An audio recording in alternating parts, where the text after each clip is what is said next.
Hello, in this video, I'm going to be talking to you about how to avoid procrastination, or how to make sure you get things done.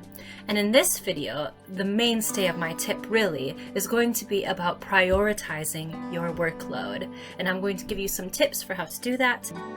And I also have a handout that you can download if you just click the link below in the description of this video. Getting organized in the main means ensuring you have a plan of action, how you're going to tackle the weeks and the months ahead regarding balancing your assignment and your overall work-life balance. For me, I like to sort of plan in larger scale, months in advance, but then also on a weekly basis. Now, what I like to do is I like to sit down and answer 3 questions, and I answer these both on a monthly basis or a more long-term basis, and on a weekly or more short-term basis. And the 3 questions are, firstly, what do I need to get done this week or this month or this long-term period? Secondly, how long can I reasonably expect each of these tasks to take for me to complete them? And finally, thirdly, how much time can I reasonably expect that I'll be able to devote to each of these tasks in the oncoming week or month, etc. And here it's important to take into account all of your other distractions.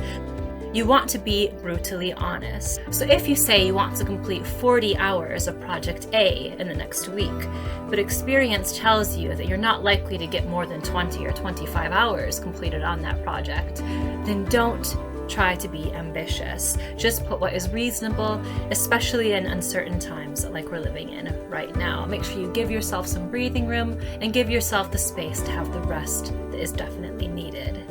And indeed, to that end, I recommend adding one more question that I like to include in my sort of overall workflow as I'm prioritizing my tasks, and that is, what activities do I enjoy doing during a break?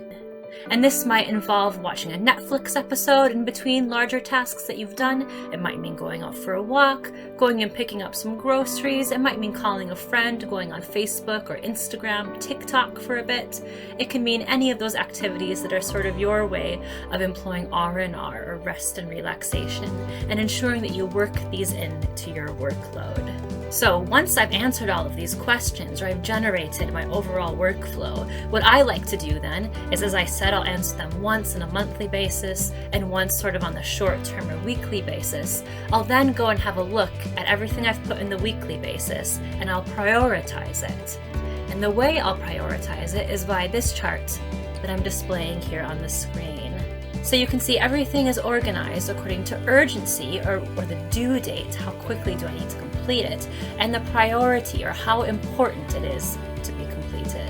So for instance, things that are a higher priority might be, if you're an undergraduate, assignments that are worth more of your grade. If you're a postgraduate or PhD student, it might mean a conference presentation that's upcoming. So think of the things that are a bit weightier. Those are the things that are the greater priority. Those things that are high in urgency have to do with how quickly you need to get them done. So due dates that are in the next week would have a higher urgency than due dates that are 3 weeks from now. And the idea is that you combine both of these elements to figure out in what order you should tackle each thing. So you can use this system to really organize your time effectively and plan ahead, thinking about what you'll need to do, and set yourself reasonable goals and expectations. So in the top right, you can see you firstly want to do things which are high priority and high urgency. So perhaps you have a major assignment or an exam and it's due within 2 weeks. That would be high priority and high urgency. And then secondly, you can see you have things which are a high urgency but low priority. So perhaps an assignment if you're an undergraduate, or a blog post that you were going to do, and let's say it's due in the next couple of days. So while it's not a high priority, it is a higher urgency because of when it's due. Thirdly, you have the high priority but low urgency items, and with these you don't want to leave them until the last minute because they are the higher priority items. They are weightier, bigger projects, things like that. So you don't want to just procrastinate them and leave them, but as they're not a high urgency, it means you don't need to do all of them immediately. You can sort of plan them out and spread them out over the coming weeks or days until that project is due.